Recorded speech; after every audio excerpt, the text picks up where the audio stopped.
दीवार पर टंगी सास। पंजाबी में कहावत है, सास चंगी होवे या ते दीवार ते टंगी होवे। संगीता की शादी भी एक ऐसे ही घर में होती है जहां उसकी सास दीवार पर टंगी होती है।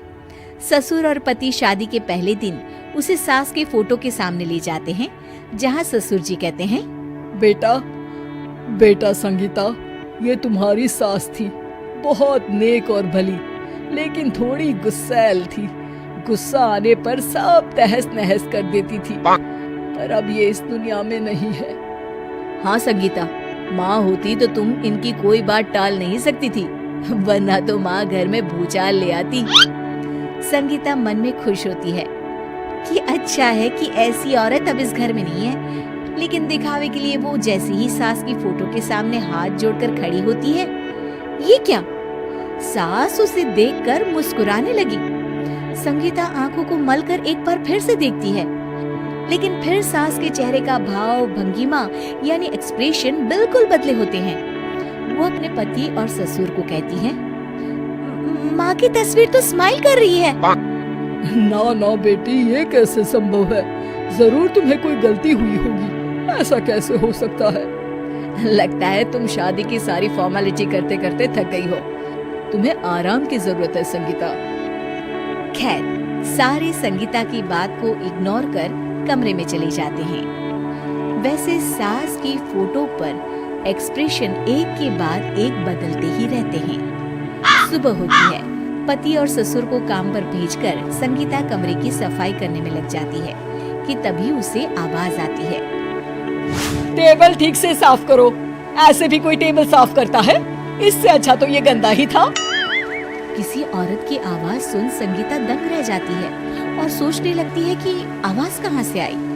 आवाज को नजरअंदाज कर वो फिर से अपना काम करना शुरू करती है, लेकिन इस बार तो आवाज बिल्कुल उसके कान के पास से आती है। मेरा घर है ये, जब तक मैं थी चमका कर रखती थी, हर एक चीज शीशे की तरह थी। तुम्हें तो ना सफाई आती है ना कुछ पता है। क्यों तुम्हें मेरे घर की जिम्मेदारी दे दी गई है?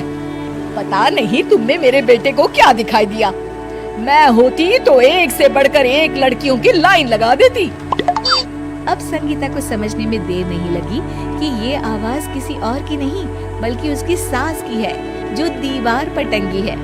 वो उसके पास जाती है और कहती है, नमस्ते सासू माँ, मुझे तो कल ही लग रहा था कि दीवार में कुछ काला है।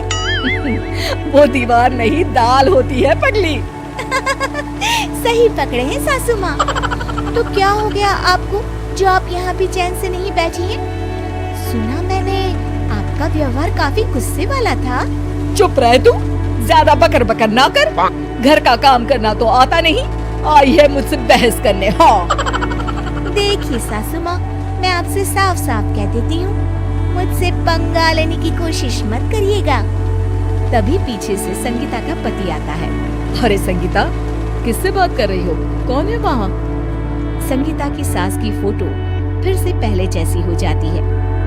आपकी माँ से कह रही थी कि मुझे काम करना आता। अरे संगीता, माना सास के ताने हर बहू को अच्छे लगते हैं, लेकिन यहाँ तो माँ है ही नहीं। तुम तो फोटो से ही तुम भी लाजवाब हो संगीता। किसी को विश्वास नहीं होता कि संगीता अपनी मरी हुई सास की फोटो से बात करती है। वहीं आए दिन संगीता की सास संगीता को किसी न किसी बात पर आते जाते ताने देती। संगीता को भी अब सास के तानों और उनसे बात करने की आदत हो गई। वो कभी खानदान की कहानी तो कभी तीज त्योहार कैसे मनाए या किसी व्यंजन की रेसिपी सास से ही पूछती। सारा दिन घर में अकेली संगीता की सास अब उसके लिए तानों के साथ पक्की साथी की तरह भी रहने लगी थी, जो किसी और को नहीं बल्कि संगीता को ही सुनाई देती। तो देखा आपने, सास बहू का रिश्ता हर रिश्ते से ऊपर होता है, फिर चाहे वो खट्टा हो या